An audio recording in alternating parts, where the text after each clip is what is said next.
Alors bonjour à tous, je vais vous faire une petite VOD sur du PVZ. Je vais vous présenter plusieurs BO, plusieurs manières de jouer, plusieurs manières de contrer. C'est des BO que je fais. Euh, voilà. Alors on va déjà commencer. Alors, moi, quels que soient mes matchs, je joue de la même manière. Donc on va tout simplement commencer par une petite game qui va vous expliquer un petit peu comment hold les 14-14, enfin les early pool, tout ça. Voilà. Donc, je vais vous montrer comment je fais moi. Savoir que là, bon, ça va être contre un diamant.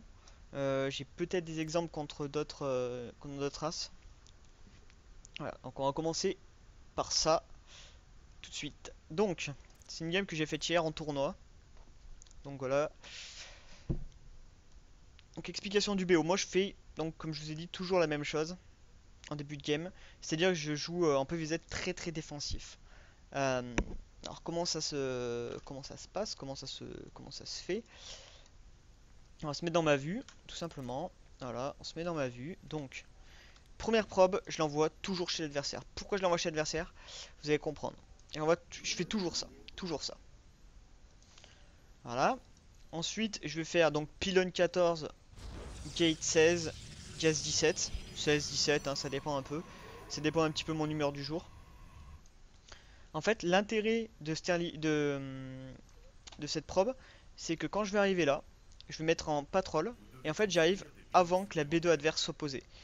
Et du coup, je gêne la B2. Quoi qu'il arrive, je gêne la B2. Alors, sur les maps A2, hein, bien sûr. Sur les maps A2. Sur les maps A3, sur les maps enfin, avec B2 gratuit.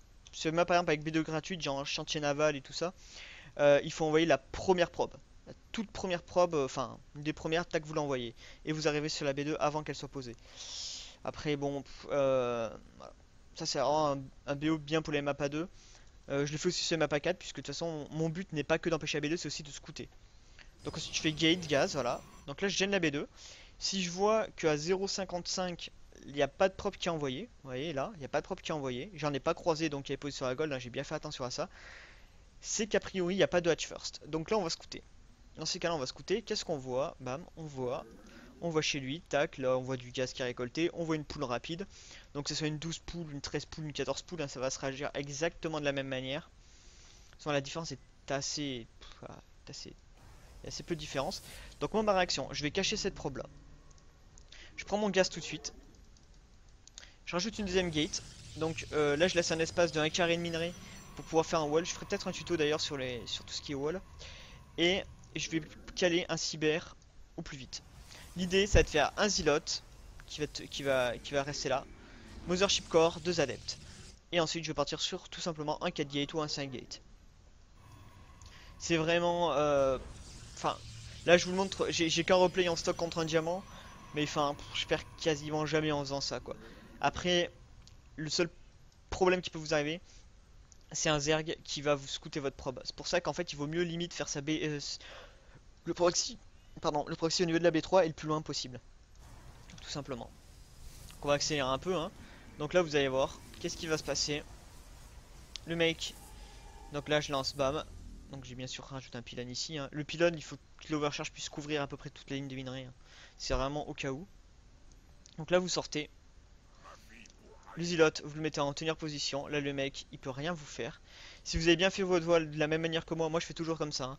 Je me débrouille toujours pour avoir ma gate, mon cyber, que le pylône soit pas accessible facilement. Là il peut pas vous arracher le pylône. Là, dès qu'il vous attaque, bam, vous poussez vos probes. Ok, tac, on pousse les probes, on recule. L'idée, c'est toujours reculer. Voilà. Et à partir de là, le mec déjà ne peut plus rien faire. Voilà. Là, il peut plus rien faire. Là, on va essayer de le forcer à sortir de chez nous. C'est très important de le forcer à sortir, vous allez comprendre pourquoi. Donc, bam, petite overcharge. Et là, on se met ici, en tenir position. Là, bam, on attend en tenir position. Vous allez voir, je vais me repositionner normalement. Là, je l'ai pas bien fait. Je vais sûrement me positionner. On va poser le chrono sur le sur le sur le cyber, voilà, bam, on passe sur le cyber. Là je me regroupe, je me mets en tenir position, c'est-à-dire que là s'il veut monter chez moi, il ne pourra pas.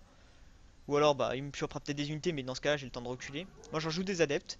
J'ai calé mon proxy pylon, je vais rajouter 4 gates. Donc en fait le mieux c'est vraiment de les faire en proxy. Pourquoi? Parce que s'il envoie un overlord pour scouter, qu'il arrive à scouter le nombre de gates, en fait il peut tout de suite surréagir.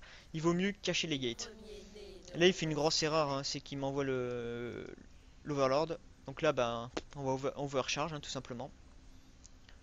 On overcharge, bam. Ok, puis ça c'est mort. Ça c'est mort, ça c'est mort. Voilà. En fait là ce qu'il faut voir c'est que le Zerg ne peut pas forcément se douter que c'est un 4 gate. Ça peut être une réaction classique d'avoir peur et d'amasser un peu les adeptes avant d'expandre. C'est vraiment une réaction assez classique et du coup c'est même pas forcément choquant. Voilà, donc là dès que mes gates sont bientôt finis, je vais rajouter mon pylône. Et je sors mon armée en même temps. Bam, là je sors mon armée. Alors, soit je laisse mon Mothership Core chez moi, soit je le laisse pas. C'est vrai que j'ai tendance souvent à le laisser. Là je pense que je l'ai ramené au bout d'un moment. Parce que j'ai eu un doute. Voilà, je l'ai ramené.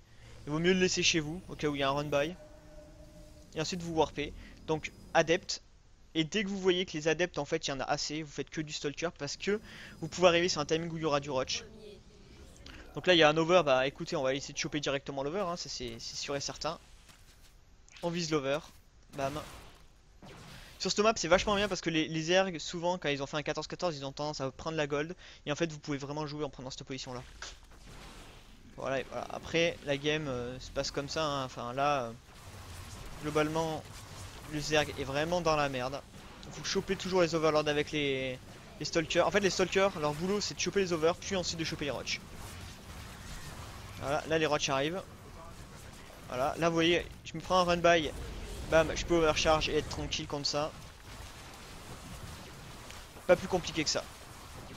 C'est vraiment un des meilleurs comptes possibles. Je le faisais passer un temps avec une proxy robot et une autre gate, mais en fait je me suis rendu compte que c'est pas forcément super quoi. Finalement en fait Enfin... Finalement c'est beaucoup mieux de faire ça quoi. C'est beaucoup mieux de faire ça. Voilà. Tout simplement. Pas plus compliqué que ça. Là le Zerg ne peut vraiment rien faire. Donc ça c'était une première game sur comment on peut faire pour arrêter voilà, ce genre de BO. Ok, ok, ok.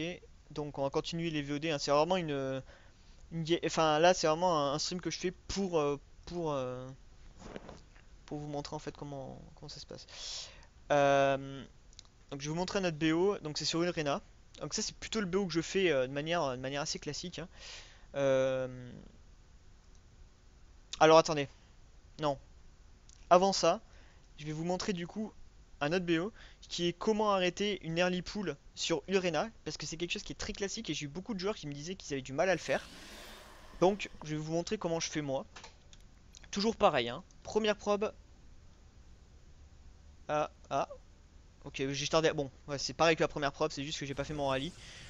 Voilà, toujours de la même manière. Là vous voyez, on se prend pareil, hein. Gaz, on se prend un gros gaz pool en 14-14. Enfin voilà, bon, gros gaz pool hein, sur cette map. Là vous scootez de la même manière. Vous y allez. Là, regardez, hop, on va se positionner.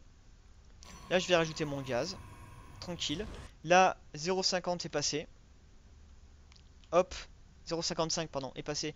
On va scouter, comme je l'ai dit. Là, on le voit. On le voit. Et alors, sur cette map, vous allez voir un truc fun. Il y a un truc marrant sur cette map. Donc, je vais faire à peu de choses près le même BO, hein. On va juste voir le début de la game de toute façon. Vous attendez là. Alors, il y a deux manières de faire. Soit vous attendez là, puis vous posez le pylône, soit vous posez le pylône direct. Et en fait, le Zerg donc va avoir tendance à regarder, hein. Le Zerg, il a fait, enfin voilà, un vrai 14-14, hein, il a rallye directement chez moi. Bon, un peu comme un chien d'ailleurs, il aurait pu le faire un peu là, mais bon, bref. Et vous allez voir qu'en fait, les unités, au lieu de faire passer par là et aller attaquer le pylône, et bien en fait, elles vont faire tout le tour du chemin. Et du coup, bah en fait, ça arrive même plus tard que sur une map à 2 normale, quoi. À savoir que si par exemple vous étiez là, que les Zerglings sont là et que vous posez très rapidement le pylône, les Zerglings vont retourner et vont partir. Ils vont faire tout le tour de la map. Voilà. Donc là, c'est un repère un peu plus vieux. Je pense que je faisais le proxy robot. Mais vous voyez, hein, c'est toujours la même chose. Vous voyez une early pool, vous faites ça. Voilà, le Zerg est obligé de faire tout le tour du chemin. Voilà, toujours pareil, j'ai fait 2 gates. Alors là, je me suis même, j'ai même pas fait le zilot hein, normalement. Parce que je devais me sentir bien. Ouais, je devais me sentir bien, donc j'ai même pas fait le zilot. Si j'ai lancé 2 zilots après. Bon après voilà, il y a différentes manières de le faire. J'aurais mieux gagner à faire 2 adeptes, mais vu que j'ai dû vouloir faire proxy robot, ouais, j'ai dû vouloir économiser un peu mon gaz pour faire ma proxy robot plus vite. Ouais. La différence est très très mineure.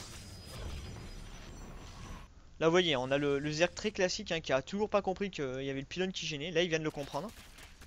Très bien, il vient de le comprendre. Moi, je suis en train de faire ma proxy robot, en train de faire ma gate, tranquillou. On va accélérer un peu la game. Hein. Bon, après, tout ce qu'on a à faire, nous, c'est de rester chez nous, de défendre. Voilà. Là, je suis dans une situation où, en fait, si je m'approche avec mes ilotes, il va me circle avec ses glings. Donc, en fait, je peux pas m'approcher de ma choc hein, comme je le faisais d'habitude. Voilà, bam, on va faire la petite robot.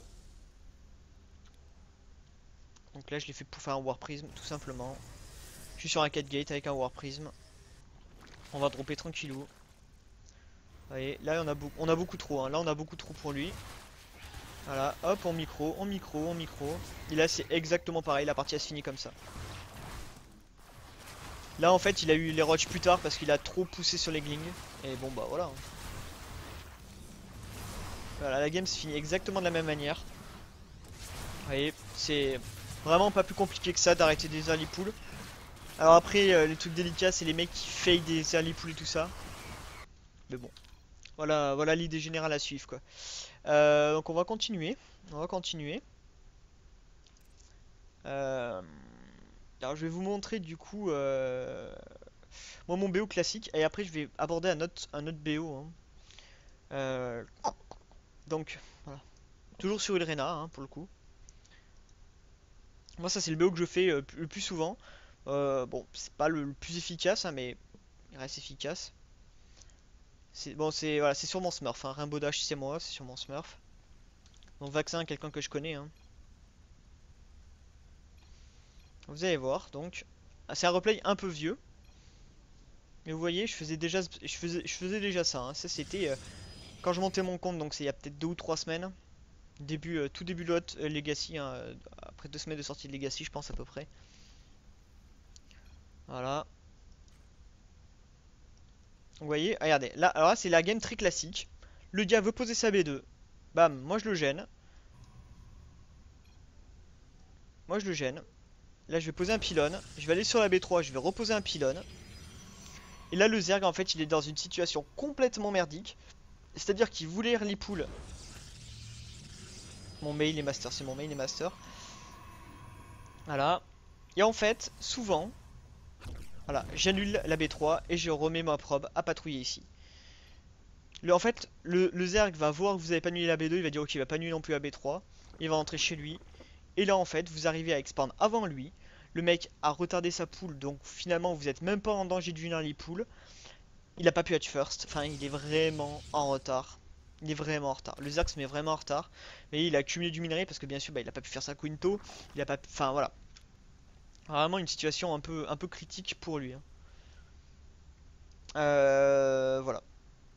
Donc voilà, là vous voyez, il a toujours pas posé sa hatch. Moi j'ai ma B2. Hein. Là, il va faire du gling, mais bon honnêtement, les glings vont arriver. Voilà, là vous voyez, les glings arrivent. Les glings vont être obligés de péter le pylône. Donc au final, bah vous êtes quand même bien. Ah, petite erreur, c'est que mon pylône était un peu tard. J'ai un peu merdé sur mon pylône. Ça c'est un peu peut-être une erreur. Hein. Et en fait, je m'en suis rendu compte, c'est pour ça que j'ai lancé un Zilot avant que le pylône chez moi pète. Voilà. Ensuite, vous lancez donc Mothership, Adept. Voilà. Mothership, Adept. Et ensuite, là, vous avez plusieurs BO. Moi, mon style, en ce moment, en tout cas, c'est Adept all-in à 5 minutes. Avant, je faisais Zilot Charge all-in. C'est vraiment assez proche. Hein. Voilà. Là, on voit qu'on est devant en probe, on est devant en écho, on a notre B2. Donc, enfin, on va juste avoir plus en plus d'écho. Voilà, ce BO se fait vraiment bien sur quasiment toutes les maps, particulièrement Terrasse de Prion et celle-là en tout cas. Hein. Moi, Ulrena, c'est vraiment ma meilleure map en PVZ, alors beaucoup la veto. Bon, écoutez, hein, voilà. Bon, la petite erreur sur mes probes, hein, soit. Là, je rescoute pour vérifier si. Je voulais rescouter voir s'il y a B3. Je vois les. Voilà. Voilà. Alors qu'est-ce que je suis en train de faire? Voilà, là je suis en train de partir. Donc un adept ou. Alors là je suis un peu en retard. Un peu en retard visiblement sur cette game. Je devais être un peu fatigué. C'est pour vous montrer l'idée générale du build. Hein. Normalement vous devez partir à autour de 5 minutes.